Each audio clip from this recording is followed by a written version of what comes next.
l'Assemblée nationale, Monsieur le Premier ministre, Mesdames et Messieurs, en vos rangs, grades et qualités, il est des moments dans la vie d'une nation où le silence devient une trahison, où l'évitement est une faute, où seule la vérité, dite avec courage et avec dignité, pour ouvrir les chemins de l'avenir. Et ce moment d'aujourd'hui en est un. Si nous sommes réunis ici, ce n'est ni pour meubler l'agenda républicain, ni pour prêter à une mise en scène institutionnelle. Nous sommes venus répondre par conviction et nous sommes venus répondre par devoir. Parce que l'écoute, la concertation et le respect de la vérité sont au cœur de notre ADN politique. Mais aussi parce que nous devons collectivement respecter l'intelligence des Sénégalais qui n'en peuvent plus des combines politiques, des promesses sans lendemain et des stratégies de diversion. Nous espérons vivement que l'esprit de ce dialogue ne sera pas dévoyé.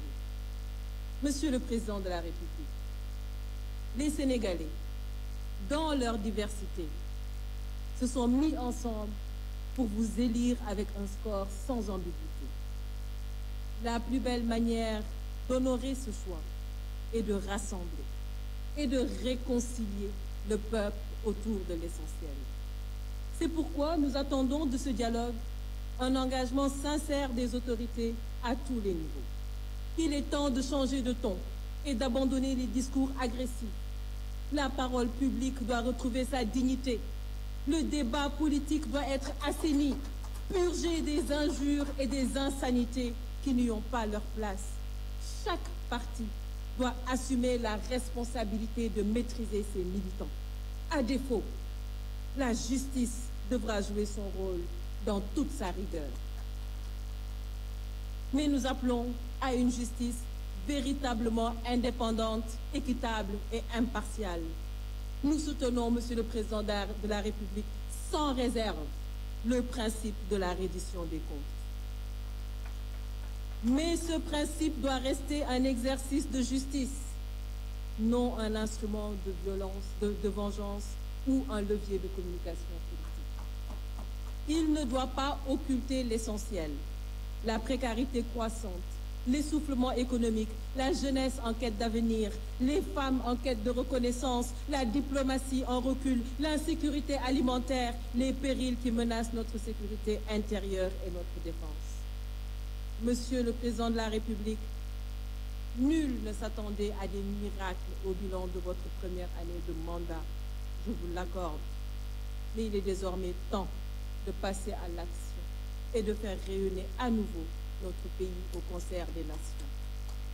Cela fait 4 longues années que notre pays est prisonnier de tensions politiques qui ont fini de fragiliser les bases de notre économie et détourner l'attention des Sénégalais des vraies priorités. Il faut refermer cette parenthèse douloureuse et lancer des réformes structurelles dans les secteurs vitaux: éducation, santé, équité sociale, agriculture, élevage et j'en passe, industrie. Je vous propose d'organiser des états généraux pour la relance économique afin de réinventer notre modèle. Je saisis cette tribune pour porter un plaidoyer fort en faveur du secteur privé, formel comme informel. Il est temps de le replacer au cœur des priorités économiques. C'est votre meilleur allié, Monsieur le Président. Mesdames et Messieurs, en abordant les questions de la démocratie, des libertés fondamentales, le processus électoral et les réformes nécessaires, nous tenons là une opportunité précieuse de refonder notre système démocratique sur des bases plus justes, plus solides et plus inclusives. Mais cette refondation sera incomplète si elle ne s'accompagne pas d'un véritable renforcement de la place des femmes dans l'espace politique. Notre sous-représentation dans les sphères de décision est une réelle défaillance démocratique.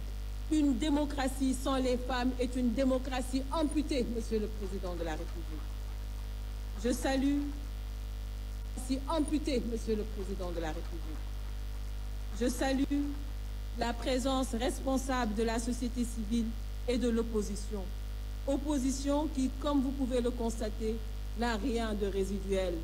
Elle est vivante, elle est consciente, elle est exigeante. Mais cette responsabilité, mes chers collègues de l'opposition, nous oblige. Car le peuple ne pardonnera plus les marchandages obscurs, les postures opportunistes ou les logiques d'appareil. Il y a un temps pour la politique et un temps pour la construction nationale. En fait, le temps de la rupture est arrivé. Et c'est pourquoi nous devons réaffirmer notre engagement exclusif au service du citoyen.